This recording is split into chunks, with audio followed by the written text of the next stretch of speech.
Dando continuidade ao Estatuto dos Militares Estaduais do Ceará, nós chegamos agora nas situações especiais, parte já final do Estatuto, a partir do artigo 172, nós vamos ter as situações especiais, onde a gente vai ter a agregação, vamos ter a reversão, o excedente e também o militar ausente. Essas situações especiais são importantes, geralmente cobradas em concurso, e a gente vai começar aqui pela agregação, que é uma situação bem genérica e muito complicada de se entender, porque só tem duas informações que coincidem em relação a todos os agregados.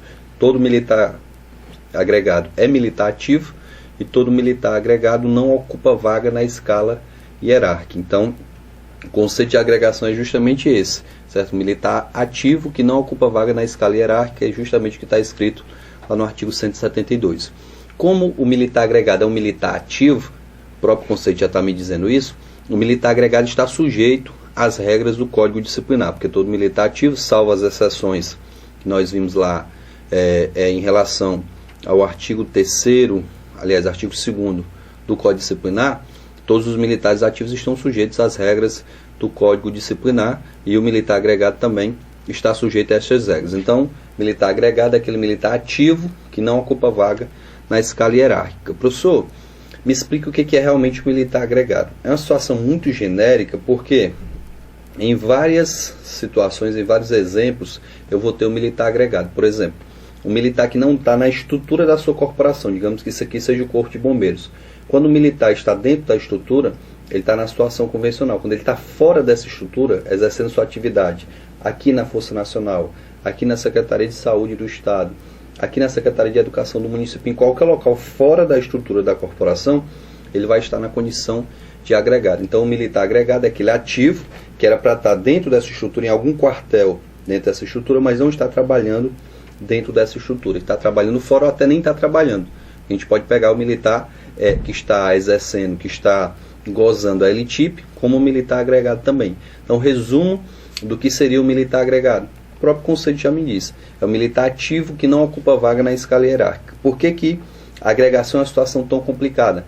Porque eu não posso generalizar as informações em relação ao militar agregado. Você me pergunta, professor, o militar agregado pode concorrer à promoção?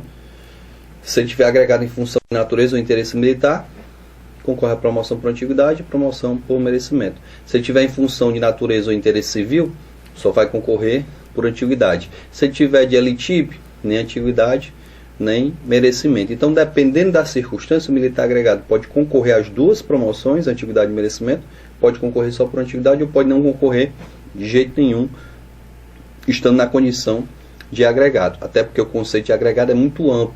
O militar que é considerado desertor, eu posso dizer que ele está agregado?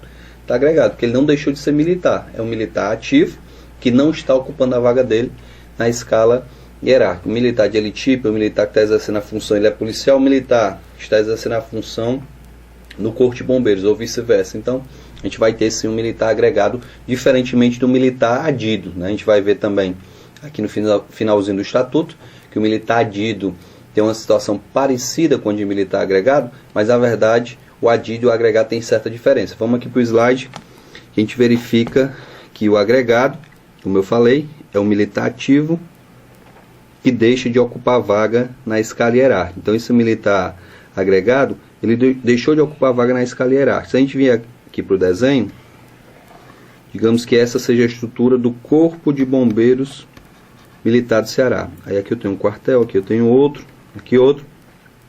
E o militar que pertence ao efetivo desse quartel, de repente está prestando serviço em outro quartel. O militar que pertence ao efetivo desse quartel está lá na Força Nacional. O militar que está classificado nesse quartel está lá de LTIP. O militar que está classificado nesse quartel é desertor. Ou então ele está à disposição da Secretaria de Educação do município. Então se percebe que aqui eu tenho vários tipos de militares agregados. Eu tenho que estar em função de natureza ou interesse militar, que está lá na Força Nacional. Tenho que estar de licença, de LTIP. Tenho que estar desertor, que está cometendo um crime. E tem um que está em função de natureza ou interesse civil. Esse aqui só concorre à promoção por antiguidade. esse aqui não concorre a nenhuma promoção, esse aqui não concorre a nenhuma promoção, e esse aqui concorre à promoção por antiguidade e por merecimento. Então veja que eu não tenho como generalizar as informações em relação ao militar agregado. Não posso dizer se o militar agregado é promovido ou não. Eu tenho que saber qual a situação da agregação para dizer se ele concorre à promoção ou não. Professor, o militar agregado recebe remuneração?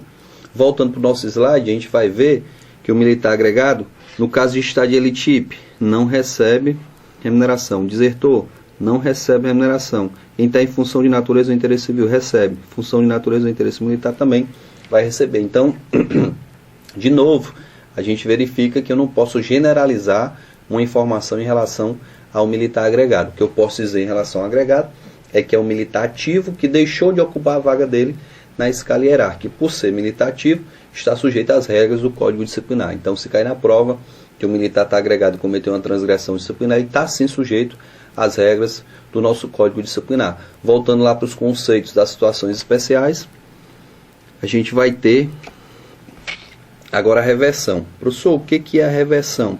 A reversão, pessoal, é o contrário da agregação, porque a reversão é o retorno do militar agregado ou do militar da reserva remunerada. Voltando lá para a explicação, quando eu tive aqui a saída do militar para ir para a Força Nacional, eu tive um movimento de agregação.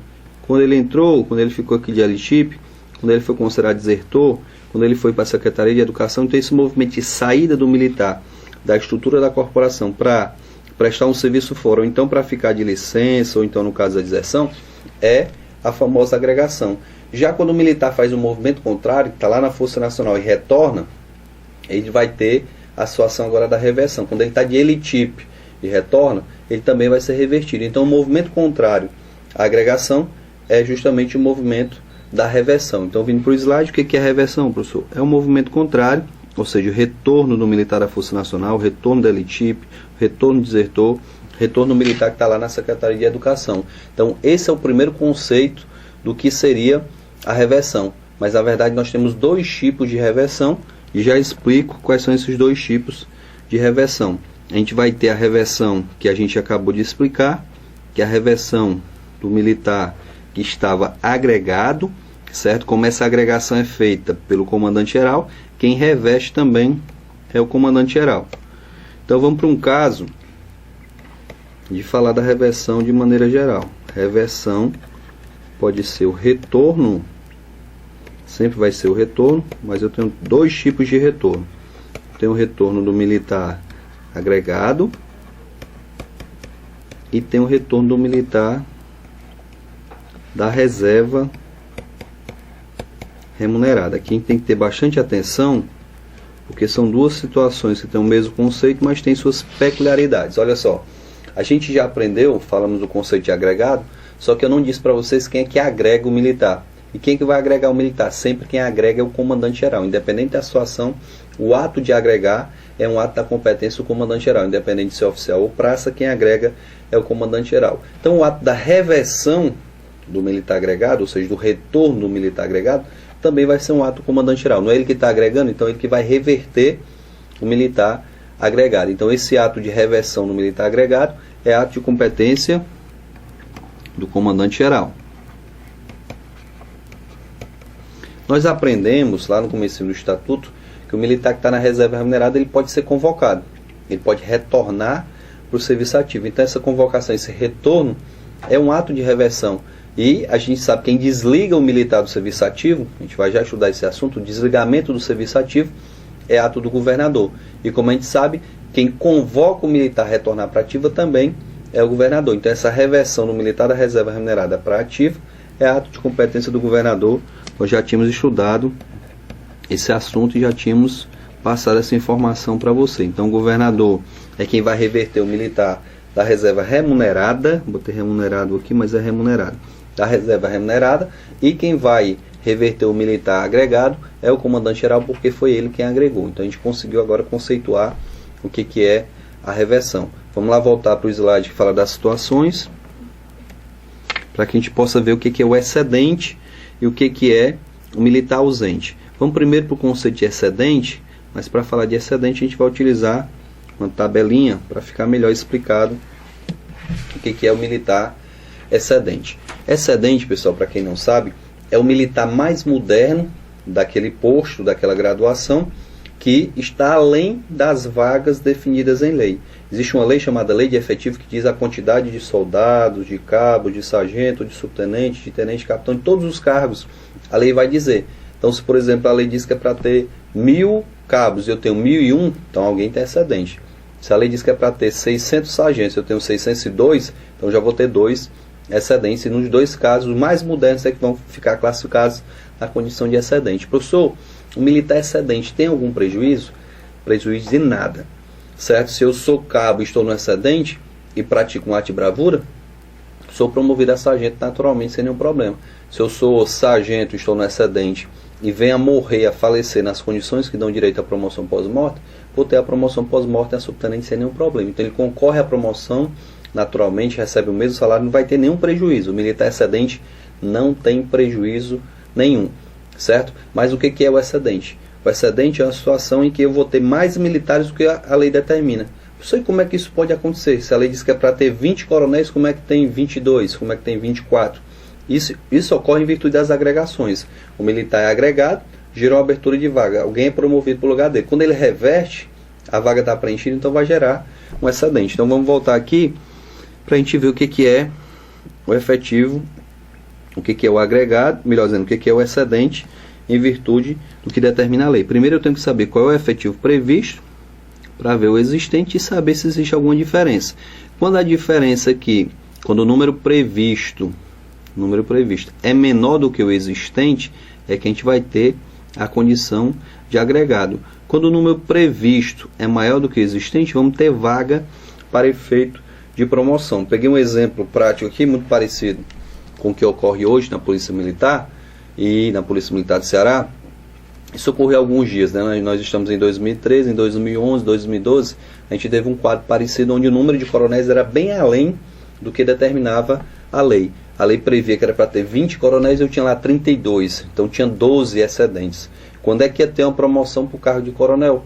Quando esses 12 fossem para a reserva, viessem a falecer, fosse para a reforma, qualquer situação que desligasse o serviço ativo e alguém mais tivesse essa circunstância também, porque eu precisava ter menos de 12 para ter alguma promoção ao cargo de coronel. Então, como a gente vê aqui eu estou faltando, aliás, está sobrando gente, eu estou com 12 além do que determina a lei. A lei determina que eu ter 20, eu estou com 32, então estou com 12 a mais. A lei diz que é para ter 57 tenentes coronéis, eu tenho 50, aliás, tenho 80, que é só um exemplo. Então, estou com 23 além do previsto. Então, aqui eu também vou ter 23 excedentes, 12 excedentes no cargo de coronel, 23 no cargo de tenente coronel. Quando a gente vem para cá, para o cargo de major, a lei, por exemplo, diz que é para ter 150, eu tenho 148, então eu vou ter 2 vagas para promoção.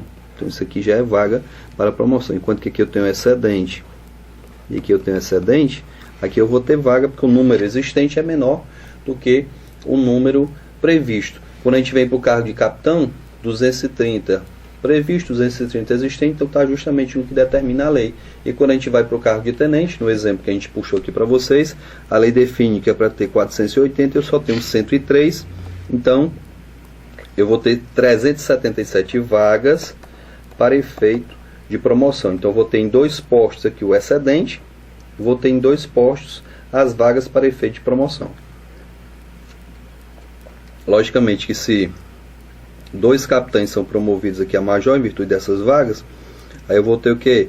228. Então 2 tenentes têm que vir para cá preencher essas vagas, é a chamada promoção por decorrência. Então esse é o excedente, é o militar mais moderno da escala hierárquica, quando o número de militares existentes naquele posto ou naquela graduação, o exemplo aqui é para oficial, mas acontece também para praça, quando o número existente for maior do que o número previsto. Então todos que estiverem além vão ser chamados de excedente, mas repito, o excedente não tem qualquer prejuízo em relação ao exercício do seu cargo. Vamos finalizar as situações especiais, voltando o slide, para que a gente possa ver a última circunstância, que é a circunstância e o conceito de militar ausente. Professor, o que é o militar ausente? Vamos tentar explicar o que é o militar ausente através de um pequeno esquema. Ausente sempre vai ser o militar que estiver há mais de 24 horas sem aparecer no quartel. não importa o motivo. Então passou mais de 24 horas sem aparecer no quartel, sem dar satisfação, ele vai ser chamado de ausente. Ou então, ele até foi trabalhar, só que saiu, abandonou o posto de serviço sem autorização e passou de novo mais de 24 horas sem dar informação. Então, sempre o número 24 vai estar atrelado ao ausente, ou seja, falou em mais de 24 horas, eu vou lembrar do ausente. Por que o professor fala isso? As organizadoras, em especial a CESP, ela adora trocar as informações. Eu tenho o ausente, o desertor, o desaparecido e o extraviado. E geralmente tem prazos diferentes. Ele diz que o militar está mais de 24 horas sem aparecer no quartel e desaparecido. Não, isso é o conceito de ausente. Desaparecido é mais de 8 dias. O militar que está mais de 30 dias sumido em virtude de uma operação, de uma missão bombeiro militar, missão policial militar, ele é desertor. Não, na verdade, há mais de 30 dias nessa circunstância é o extraviado. Então a gente vai já explicar todas essas situações, mas eu queria deixar bem claro o conceito de militar ausente. É o militar que está mais de 24 horas sem aparecer na sua unidade, na sua OPM ou OBM, e não deu satisfação, bem como o militar que foi trabalhar, saiu do local de serviço sem dar satisfação, sem autorização, e está mais de 24 horas também sem passar qualquer informação. Então falou em mais de 24 horas, lembre, ele vai estar falando ausente. Se usar qualquer outra expressão, a questão é considerada errada. Voltando para as nossas situações especiais, a gente conclui as 4 situações especiais. Falamos aí da agregação, reversão, excedente e ausente. Explicamos esse quadro em relação ao excedente. E vamos iniciar agora o desligamento do serviço ativo, que é um dos últimos assuntos do nosso estatuto. Então a gente está quase concluindo as nossas aulas e a gente vai iniciar esse assunto, que é um assunto que é extenso, porque são 10 situações que desligam o militar do serviço ativo. O desligamento do serviço ativo dos militares tem 10 situações diferentes. Vai desde uma transferência para a reserva remunerada até uma deserção. Então, existem situações que acontecem ex officio e situações que acontecem a pedido, certo? A pedido, por vontade do militar, ele solicita aquele desligamento do serviço ativo. Então, vamos ver aqui no esquema. Como eu falei para vocês, o desligamento do serviço ativo ocorre a pedido ou ex officio. Professor, como é que eu vou saber se aquela circunstância é a pedido ou ex officio? Tem duas maneiras. Como são 10 situações, eu posso memorizar, só tem 2 que acontecem a pedido, o restante tudo é ex officio.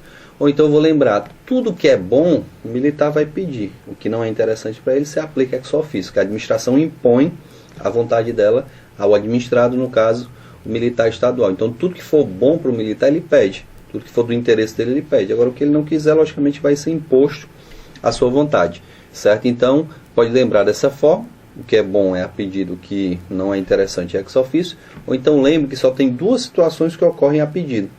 É quando eu quero sair da corporação, quando eu pedir a minha exoneração, ou então quando eu quiser me aposentar, quando eu pedir a minha reserva remunerada. Então tem essas 2 possibilidades de desligamento do serviço ativo que vão acontecer a pedido, o restante tudo ocorre ex officio. Então vamos lá ver cada uma das situações para que a gente possa explicar. A primeira, acho que é a mais extensa de todas, que é a transferência para a reserva remunerada. Porque primeiro ela se divide em transferência para a reserva remunerada a pedido ou transferência para a reserva remunerada ex officio. Vamos explicar primeiro a transferência para a reserva remunerada a pedido. Quais as condições para que o militar possa pedir a sua reserva remunerada? Hoje ele tem que preencher 2 requisitos. Vamos aqui para o slide, para eu tentar explicar como é essa situação da reserva remunerada a pedido. A reserva remunerada a pedido, ela acontece quando o militar preencher os 2 requisitos. Primeiro, 30 anos de contribuição. O segundo deles é a idade mínima militar para solicitar sua reserva remunerada. Sua reserva remunerada, ele tem que ter 30 anos de contribuição e a idade mínima de 53 anos. Então, idade mínima 53 anos e ele tem que ter 30 anos de contribuição. Sempre que eu chego nesse assunto em sala de aula, os alunos perguntam: professor, mas eu posso aproveitar o tempo que eu trabalhei na iniciativa privada, eu posso aproveitar meu tempo das Forças Armadas, eu posso aproveitar meu tempo aqui do outro serviço público? pode ser nenhum problema. Só que existe uma limitação, porque dos 30 anos de contribuição que você tem que ter, pelo menos, no mínimo, você tem que ter 25 anos de contribuição como militar ao SUPSEC, que é o Sistema Único de Previdência dos Servidores do Estado do Ceará. Então, o SUPSEC é esse sistema único, o qual você tem que ter desses 30, no mínimo, 25 anos de contribuição ao SUPSEC. Professor, meu primeiro emprego é o emprego de policial militar ou de bombeiro militar do Estado do Ceará. O que eu posso dizer? Então, você vai ter que trabalhar pelo menos 30 anos no Corpo de Bombeiros ou na Polícia Militar. Vocês que estão ingressando agora, de 2006 para cá, tem 2 requisitos que devem preencher: os 30 anos de contribuição e também a idade mínima de 53 anos. Então, são requisitos cumulativos. Você tem que acumular os 2 requisitos. Como assim, professor? Se você entrou na corporação com 20 anos de idade e trabalhou mais 30, ao final você vai estar com 50 anos de idade. Só que a gente verifica que você preenche um requisito, porque contribuiu os 30 anos, mas não preenche outro requisito, que é a idade mínima de 53. Então vai ter que trabalhar mais 3 anos para completar a idade mínima. Então a exigência para quem ingressou na corporação de 2006 para frente. Professor, isso na prova, ele me dá uma situação hipotética, que o cidadão ingressou na corporação em 2000, melhor dizendo, qualquer data anterior a 2006. Qualquer pessoa que entrou antes de 2006 só precisa preencher o primeiro requisito, que é o requisito dos 30 anos de contribuição. Então, alguém que entrou na Polícia Militar, no Corpo de Bombeiros em 2005, se entrou com 18 anos de idade, veja só, trabalha mais 30 e vai poder se aposentar com 48 anos de idade tranquilamente, certo? Isso para quem entrou antes de 2006, antes dessa lei entrar em vigor. De 2006 em diante, 2006 para frente, aí a situação é um pouquinho diferente, porque eu preciso ter os 2 requisitos, a idade e também o tempo de contribuição. Então ficou bem claro como é que ocorre a reserva remunerada a pedido. Então, para pedir, eu vou ter que preencher esses requisitos. Professor, e quais são as situações que eu vou ser colocado para reserva à força? Quando é que eu vou para a reserva remunerada ex officio? Então vamos tentar aqui explicar quais são as situações que o militar vai para a reserva remunerada obrigado, ou seja, ex officio. A gente vai ter várias situações de reserva remunerada ex officio. Ex officio, repito, independente da vontade do militar. Primeira situação em que o militar para a reserva à força é quando ele passar mais de 2 anos em cargo de natureza civil. Então, passou mais de 2 anos em cargo de natureza civil, ele vai ser colocado para a reserva à força. Como é isso aí, professor? Militar, ao invés de exercer uma função lá no Detran, na Secretaria de Saúde, como eu falei, isso pode acontecer. Agora, existe um limite de tempo. Ele tem que retornar à corporação pelo menos 2 anos antes, até 2 anos. Passou mais de 2 anos, ele vai ser colocado para a reserva remunerada à força. Isso tanto faz praça ou oficial. A gente pode lembrar também que o militar que assumir um cargo eletivo, ou que for diplomado em um cargo eletivo, ele vai para a reserva remunerada proporcional que ele queira ou que não queira. Então, ao assumir um cargo eletivo, o militar também vai para a reserva remunerada à força. Isso aqui vale para oficial e para praça. Uma terceira situação em que o militar vai para a reserva, que ele queira ou que não queira, é a situação da idade. Certo? O militar, quando chega em certa idade, isso vai depender do cargo, né? Seja ele oficial ou praça, tem uma idade específica para cada cargo. Quando atingir aquela idade limite de permanência na reserva remunerada, aliás, na ativa, ele vai ser transferido para a reserva remunerada ex officio em virtude da idade. Então, a idade é um terceiro motivo que manda o militar para a reserva remunerada à força. As próximas situações que a gente vê vão se referir somente aos oficiais. Então, as 3 primeiras, tanto faz oficial ou praça, as próximas situações vão se aplicar aos oficiais. Você deve lembrar que o oficial ele pode ser atingido pela cota compulsória, né? O coronel, o tenente-coronel, o capitão QA. Então, eles podem ser atingidos pela cota compulsória e ser colocados para a reserva à força. Então, cota compulsória é uma outra situação que o militar vai para a reserva à força. Professor, além da cota compulsória, tem mais alguma situação que se aplica somente aos oficiais? Se você lembrar, o comandante-geral da corporação também, ele, ao deixar o cargo de comandante-geral, ele vai para a reserva remunerada à força. Hoje é uma determinação da lei. A vantagem para o comandante-geral é que ele vai com os proventos integrais, leva tudo, né? Leva gratificação, leva o salário de coronel, ele vai levar tudo. Então, ao deixar o cargo de comandante-geral, desde que ele tenha pelo menos 20 anos de serviço, ele vai para a reserva remunerada com o seu salário integral. Então, ao deixar o cargo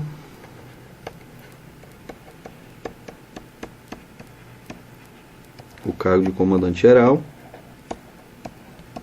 o militar vai para a reserva remunerada que ele queira ou que não queira. A vantagem nesse caso, repito, é que ele vai com salário integral, independente dos anos de serviço, desde que ele tenha pelo menos 20 anos, né? Totalmente independente. Tendo 20 anos ou mais de serviço, ele vai para a reserva remunerada com salário integral, mesmo acontecendo ex officio.